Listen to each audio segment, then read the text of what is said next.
Hello, comment allez-vous sous ce petit rayon de soleil ou sous la pluie capricieuse des derniers jours d'avril? En même temps que vous soyez en tongs ou en doudoune, tant que vous avez le sourire, on peut commencer ce nouvel épisode. Aujourd'hui, j'avais envie de vous parler d'un sujet délicat, le courage de ne pas être aimé. Vous savez, il y a des peurs qui nous suivent toute notre vie, mais qui sont tellement ancrées qu'on finit par les appeler autrement. On dit qu'on veut être gentil, gentille, qu'on veut faire plaisir, qu'on veut ne pas déranger. Mais en vrai, souvent, ce qu'on cherche, c'est être aimé. Et ce n'est pas une erreur, ce n'est pas une faiblesse non plus, c'est même un instinct de survie hyper naturel. Mais si on ne fait pas attention, notre besoin d'être aimé, ça peut devenir notre plus grande prison invisible.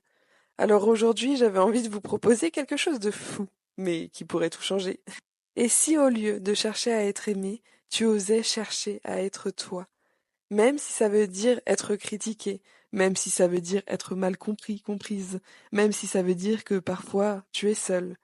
Quand on est enfant, c'est simple, pas d'amour, pas de sécurité. Alors on développe des stratégies, être sage, drôle, obéissant, obéissante, brillant, brillante.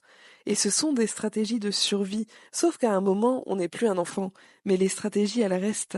Alors on devient des adultes qui se disent, je vais dire oui, même si je pense non. Je vais poster ce truc parce que c'est ce que les gens attendent. Je vais cacher mes vraies opinions pour éviter les conflits. Et à force de chercher l'amour extérieur, on trahit notre monde intérieur.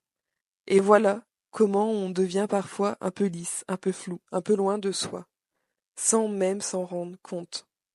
Le courage dont je te parle ici, c'est pas un truc spectaculaire.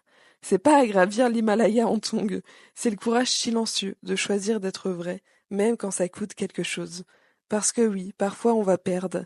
On va perdre l'admiration de certaines personnes. On va perdre l'approbation automatique.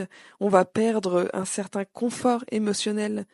Mais en contrepartie, tu vas gagner quelque chose d'inestimable. Toi.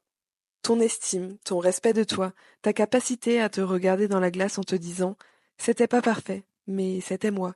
Et crois-moi, ce moment-là vaut plus que n'importe quel like, commentaire mielleux ou compliment intéressé. Et en plus, tu verras, ça fait faire des sérieuses économies en thérapie sur le long terme. Quand tu oses être toi-même, il faut avoir deux super pouvoirs. La capacité à perdre des gens sans te perdre toi et le sens de l'humour. Parce que oui, parfois tu seras mal compris, comprise, et oui, parfois tu seras étiqueté, trop bizarre, incompris, incomprise, arrogant, arrogante. Et dans ces moments-là, si tu n'as pas d'humour, tu risques de t'écrouler sous le poids du regard des autres. Alors ris, ris de toi, ris de l'absurdité du monde, ris de la situation. Je pense que l'humour, c'est une des plus belles choses qu'on puisse s'offrir. Parce que prendre tout au sérieux, tout le temps, ça finit par tuer la magie de la vie. Et l'une des plus belles preuves d'amour que tu peux te donner, c'est d'accepter d'être imparfait, imparfaite, d'accepter d'être un peu étrange, mais profondément vivant, vivante. Tu sais, le courage de ne pas être aimé, c'est pas un truc qu'on gagne une fois pour toutes. C'est un muscle à entraîner, jour après jour, dans les petites décisions invisibles. C'est choisir de vivre aligné plutôt que validé. Et crois-moi, même si parfois tu vas perdre du monde en route, tu gagnes ta propre fidélité. Et il n'y a rien, absolument rien de plus précieux que ça.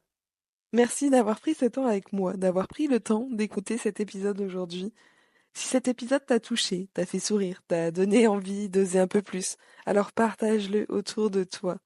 Et surtout, ose être aimé un peu moins, pour t'aimer beaucoup plus. Je vous fais des gros bisous, je vous souhaite une bonne semaine. Profitez bien de ces jours ensoleillés. On se retrouve la semaine prochaine pour un tout nouvel épisode. Ciao!